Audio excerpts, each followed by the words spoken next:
What's up, all you fans of the beautiful bounty hunters, Samus Aran? I'm Joe once again. We're going to talk about AM2R and everything Metroid in this here podcast. I'm with the man, the myth, the legend behind AM2R.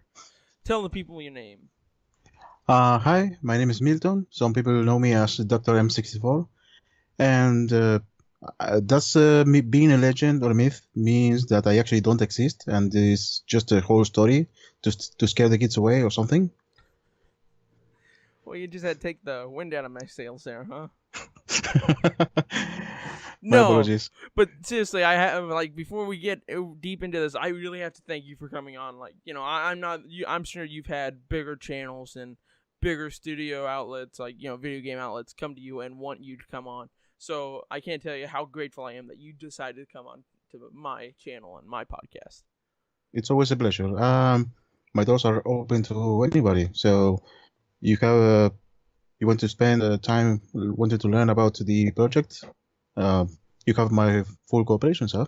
Okay, cool. So, then let's just start out with that. Tell me, let's just start out from the very beginning. Wind the clocks back 10 years ago. What mindset, what drove you to be like, yeah, I'm going to make AM2R? Well, I was bored, pretty much. Back then, I had a recording studio with partners, and since we were just starting, we didn't have that many customers. That meant we had way too much dead time, and one can broom the floor so many times until getting bored. One of the first budget cuts that we made was the internet. Back then, it was very, very expensive. So since we both had internet at home, it was a little bit redundant to have another internet account dragging our bills. So I was bored without the internet, and I had a couple of emulators, and I did play some ROMs to kill time between customers. And I was struggling to decide what was going to be my next project. I already had started tinkering with Game Maker.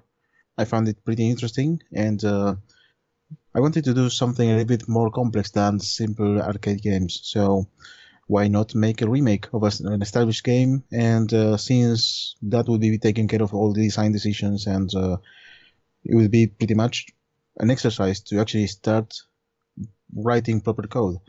My programming knowledge was a little bit rusty by then. I wasn't that much of a programmer. So one of the games I did try out was Metroid 2. I found it to be interesting, but a little bit outdated. And it didn't seem to be that much of a complex game to mechanically update. I wasn't that much aware of the whole Metroid franchise. So it was just a tiny spaceman exploring caves and killing monsters. It sounded very straightforward. So I wanted to make it as good as I could. Once I played Zero Mission, that was pretty much the physics I wanted for the game. So I started using the sprites from Zero Mission as a starting point, and the game slowly started feeling a little bit Metroid-ish. After that, I did play for research Super Metroid for reals this time, and I pretty fucking loved. I fell in love with it. It's so amazing. Yeah, Super Metroid is definitely they always say Super Metroid and Castlevania Symphony of the Night were those two games that actually spawned off and made the Metroidvania, sector of games. And as someone who has played Super Metroid, like myself and you, it's a fantastic game still to this day. It was so different, It had the balls to have atmospheres and to be a dark sci-fi adventure, and that was not something that was common in the SNES.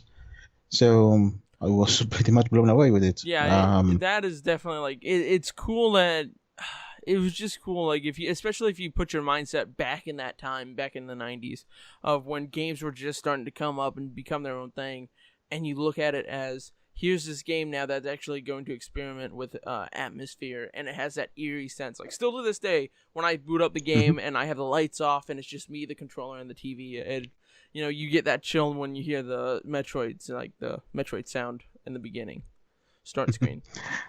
Yeah.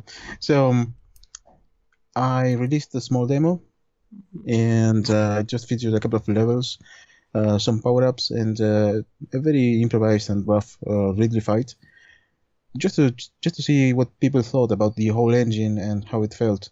And it had very good reception. By that time, I only had one trailer, and it was pretty much instantly famous. It was featured in many places, and suddenly I had people that were interested in actually giving me a hand. I tried to do some sprite work, and it was horrible. And from that point on, many people volunteered to give me a hand with the project on their free time, and just because they wanted to see this whole thing finished. Yeah, it's been a couple of years that the project has been on hold, and I was able to work on it sporadically. But on the last stretch, there was quite a change. I had already closed out I had to close down my studio. I'm actually working as a programmer for an insurance company. And in all that time, I did learn a little bit about project management, and I was able to apply that to M2R. I pretty much have people collaborating from all the corners of the world, and managing free time for other people, and making sure their effort is actually properly used in the game is quite a challenge. Yeah, I know what you're talking about. Like when I first started YouTube, me and the other couple writers, I told you my story beforehand, but me and a couple other writers, we actually started doing a podcast, and one was down in Brazil, the other one was in Great Britain, one was in California, and then there was me and Luke, who was down in Louisiana. So wow, that must be a nightmare of time zones. It was a nightmare, yeah. But I'm extremely grateful for those guys. You can still see some of the podcasts we have up on our other channel, which was Nilfinity Productions. But like I always said, like I wanted to write about games, and I wanted to write about other things too. And one day I hope to come back to that channel. But I was super grateful for those guys to actually come on. Once again, we were all doing this for free. So once again, but yeah, I can speak to how challenging it is to actually get people together and like set times and stuff. Still miss those guys though. They're good guys. Still miss them. In my case, the people that did help me a lot in the last stretch were from the US, England, Denmark. What was the other one? Norway and Russia. So it was quite a mess to actually find the right time to communicate and Skype with the other people, just to go through all the stuff that was pending. So yeah, a couple of years before the actual release, we kind of have the idea of using the anniversary as an excuse to launch the game in the state, wherever the state it is. So it took a little bit of planning, and the last couple of months were chaotic. It was we were extremely productive, and it was chaos, but we actually made it in time. The final product, the first release, was very solid. There were very few issues that had to be patched later on, but overall, I'm pretty happy with how the game turned out to be. Well, like speaking to like how you guys said you were rushed, and we'll get into it later, but like how quickly it was taken down right afterwards. Like I was replaying the game, obviously to get my bearings again, but like that game runs fantastically for not having any patches. Like I'm sorry, but wow, like I mean we'll get into like how great of a game it is later as well, but like that game, for being 1.1, runs amazing, and if you compare that to other games, like other AAA release games, people who get paid to make these games, I'm not going to shout out any names, but someone just released a newer game episode, and it crashed on me. So, just going to throw that out there, not naming any names. Okay, I have advantages of having this game being technically very humble. It's Mm-hmm. mostly 2D sprites, and that's pretty much it. Mm-hmm. But we did have very high quality standards where regarding bugs and glitches and game crashing, those kind of things. Luckily, people were very helpful throughout the years when I was actually releasing demos. Um, I opened up a forum, and people were actually Mm-hmm. very kind to actually point out things that could be improving and reporting bugs and crashes and those kind of things. So by the end of the process, I had a couple of years of actually good playtesting by Metroid fans, and Mm-hmm. that's invaluable, you know. Now, okay, while we're on these topics here of like people helping you out and Metroid being, the design of them. Well, like how much of the improvement was you, like just you, or how much involvement did these other people have, like as far as like making the world of Metro AM2R look the way it does? Because like, I went back and I watched the first trailer, and then I played the game, and it is just it's apples to oranges how much different it is. So like, were you not to be insultive or anything, but did you take a step back and be like, okay, yeah, you can do this because you know your stuff. I don't really know what I'm doing. I'm just learning. So, like, how much of that was you? How much of that was the other guys? So, did the other guys teach you, and did you learn? Like, what was with that? Okay, pretty much the entire programming, level design, and the soundtrack and the sound design was done entirely by me. Mm-hmm. Um, I did have a little bit of help with some arrangements on the soundtrack. I did a little bit of sprite work, but I was able to actually work with sprite artists um, by doing some actual animation by myself. So I'm not that good at drawing stuff myself, but I'm actually pretty capable working with sprites by other people. Mm-hmm. So I'm still learning pixel art, but yes, there's quite a mixture of things that started as zero mission assets that they're slowly being edited to have a visual cohesion to something that's not so bright on the screen and have an atmosphere closer to Super Metroid. It's something that displays better on a big screen. And yeah, the artists were very receptive when I actually suggested changes. And since I do have a little bit of skill with Photoshop, if I needed to make a change, I didn't have to wait for the artist to make another revision. I actually could do tweaks and changes myself to some of the sprites or some frames of animation. Um, so yes, I have a little bit of knowledge about that to not be um, to not interfere with the artist with so many revisions. But yes, the art contributions were a huge improvement. One of the awesome artists that gave me a hand was Zim, Miss Azima Khan. She pretty much made a 3D model of Samus Mm-hmm. just to help a little bit with poses for the final screens. You know, when you get the ending, you get to see Samus running or doing something else. And that 3D model was done to just to be a reference. So where the each part was going to be positioned and have a nice correct perspective. And by before the game was released, that model was featured in a short film. Have you seen Metroid: The Sky Course? No, I have not. Is that a fan film? It's a small, short fan film. Hmm. It's very awesome. Um, and it features that 3D model. Okay. And yes, people have been um, I know expanding their portfolio quite a lot.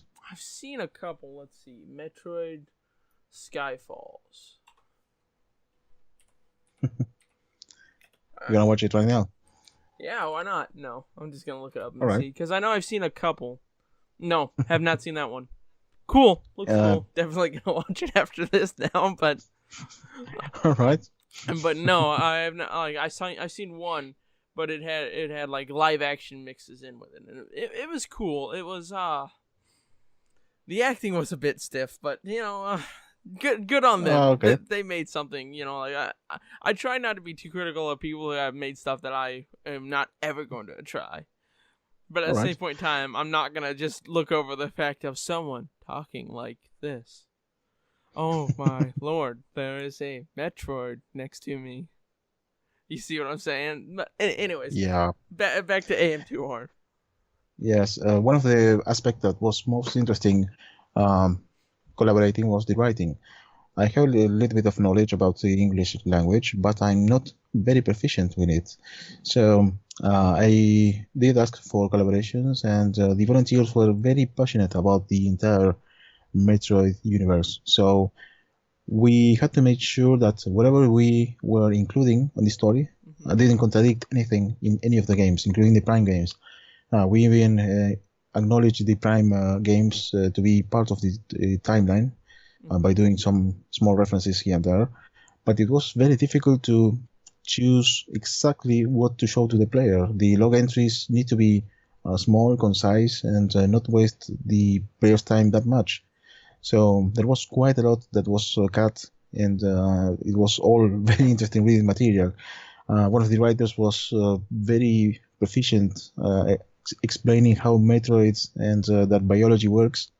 And if you read the material, it actually kind of makes sense, and it sounds scientific. You see that in the Discovery Channel pretty much, but we didn't find the proper place for that. So unfortunately, there were some very awesome pieces of contents that were cut in the end. It was a very tough decision. Let me ask you this then: like, as you guys were researching like the Metroid timeline and like how Metroid worked, like the story of it and all that, were you a little miffed when you had that AM2R, or not AM2R, but SR388 was already destroyed supposedly in Metroid 1? Yes, but so is Sebes, and we still have a. No. I'm talking about if you read like if you go back, and this is like a English translation error, I believe, in the game manual, it says the Galactic Federation destroyed SR388. Oh. I was just okay. When because yeah, I read that manual a couple years ago, and I was just like, huh. So what is Samus exploring at this point? Okay. And then all the other games, SR388, SR388, SR388, and I'm just like, I'm pretty sure I did miss that piece of lore. yeah. That's One second. just okay.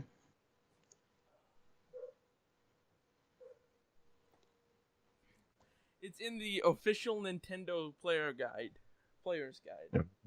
Here. Okay. I don't think I have read that one, so. Yeah. Go on. In the year 2000.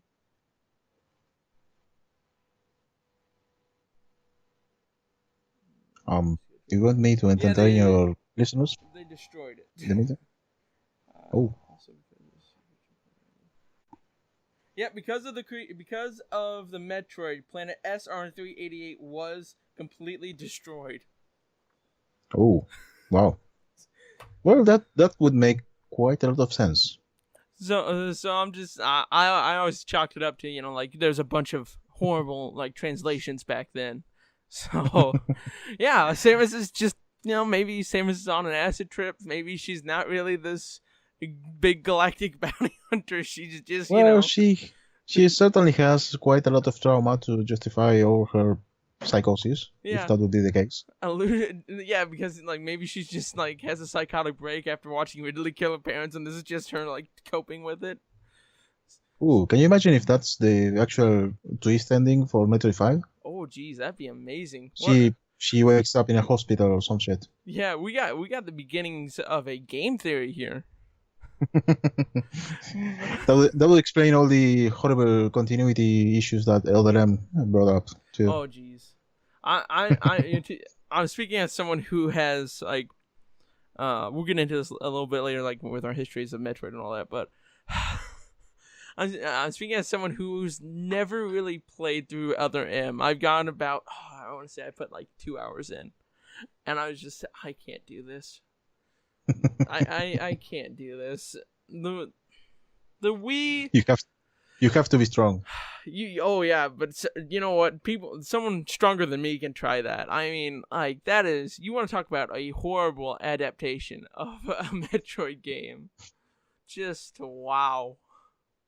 I don't know. Like you shouldn't take my words with take my feelings with a grain of salt, because like I say, I never say you should absolutely judge a game unless it's Mighty Number 9 if you haven't played it fully. I have not yet. So there's a bunch of Metroid gaps, but we'll get into that later. Let's continue on with AM2R. So we started on, you guys were doing the lore. Go. Yeah, that was pretty much the most interesting collaboration. The rest was just the process of testing the game and making sure that every bug was exterminated. We were successful for the most part. And yes, it's really awesome to finally see that countdown hit 0 and actually making it into releasing the game, how people enjoy it, dropping by some of the Twitch streams that were actually playing and enjoying the game for the first time. That was magic, One of the things I actually do all the time is whenever I release a demo, all the contents of that demo is confidential, so people are actually they are not having spoilers ahead. They actually have a small adventure for the first time. They only experience one area or whatever new contents there is on the demo, but for the full game, there were 2 huge areas that were new that people haven't seen before, many changes, and the final area and the final boss that was pretty epic. And seeing people enjoying that for the first time after all this work, it's amazing. It made it worth it. Exactly. Every single minute of development time was worth it. Mm-hmm. So, you were probably on cloud 9 when you saw all this love and all that. So, I guess now we gotta go back. We gotta go to the negative side. How long after the release of the game was it that Nintendo contacted you? Well, the direct contact, the email with the MCA and the demands of that was about a month later. About a month. Some of the download links were pretty much being taken down all the time, but those are automated processes. Mm-hmm. But words from the legal team that was actually on this case came on September. So yes, they were very thorough explaining the situation and the possible outcome. So right now I cannot afford to try to win a battle that is not actually winnable. So I have a lot to lose. And if I look back, AM2R was awesome. It was actually released. There's actually people playing. And well, I think, wasn't it like 2 days after you released it? You had to take down the download link on your website. It was like 2 days or something. But the whole thing about the internet, once it's on the internet, it's never gone. And I've experienced that, because as soon as you released it, I heard of it. And I was like, holy crap! There's an AM2R remake. I've never played Metroid 2. No one had a Game Boy when I was growing up. So I downloaded that, and I got about over halfway through the game, and I had a really, really crappy Lenovo Y70 laptop, for those of you guys wanting to know, and it crashed like 4 or 5 times. And it just got to the point where I was so pissed off at it, and I never re-downloaded AM2R because it was just horrible, And then a couple months back, when I actually got my PC, which isn't a piece of crap Lenovo, I re-downloaded AM2R, and I once again played through most of it. I'm super close to killing the final Metroid. I gotta be. I'm like down to 2, like after the second area or whatever, like when lava goes down, I'm down to like 2. And then I restarted again when I got you to come on. And like whenever I experience this game, it is just like, I'm only going to play for an hour.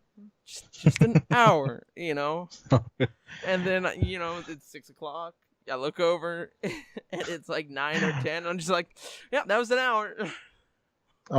Yes, my apologies. My game design surely got you into trouble. Oh no, it's like two game genres that I absolutely love are platformers / run and guns like Mega Man and Mario, and then the others are Metroidvania titles. And no matter what, even the worst Metroidvania titles that I've ever played, I've spent a lot of time just loving it because I love that idea of when you find something, it's always like, oh my god, I found this. Like, oh boy, instead of like in other games where it's just like, go here, okay, you're done. I'm just like, okay, Yeah, well, the moment when you realize this thingy that you just found opens up so many possibilities. yeah, and that's the best part. Like, I always say the best way you judge a Metroidvania title is by its progression through power. Like the stronger you get, the more you can progress through the game. And like there's Metroidvania games that do that excellently, like Super Metroid, Castlevania Symphony of the Night, I would even give Metroid, the original Metroid, a good shout out there because like that was like, I feel like that game does not get enough love, and the original Metroid was so good. But we'll get into this again later. So Nintendo files, whatever. And so now, let me ask you this though: when Nintendo contacted you to take down this game, did they tell you at the time that they were working on their own Metroid game? Because like it was less than a year later now, and they announced Samus Returns. Or Return of Samus. I didn't have that information at all. Okay. No, it wasn't. It wasn't a confidential thingy or something. No, they just saw my unauthorized use of intellectual property, something that could confuse customers, and that's it. They pretty much asked me to stop distributing the game and the source code in any platform, and I had to comply. You didn't. Was there ever that part in your mind where you're just like, maybe I can find a backdoor way of distributing like these updates or whatever, these updated versions, or was it just like, I don't want to deal with the trouble? It was more like the second. I'm pretty sure these people have resources to find out IP addresses of file sharing sites or those kind of things. Torrents are not 100% anonymous, as far as I know, and word of mouth is going to be people are going to be finding out if I made the updates eventually. So I wanted to. I had to move on. It was otherwise it wouldn't be good for my health if I were to keep dwelling on this. So I started planning on the future.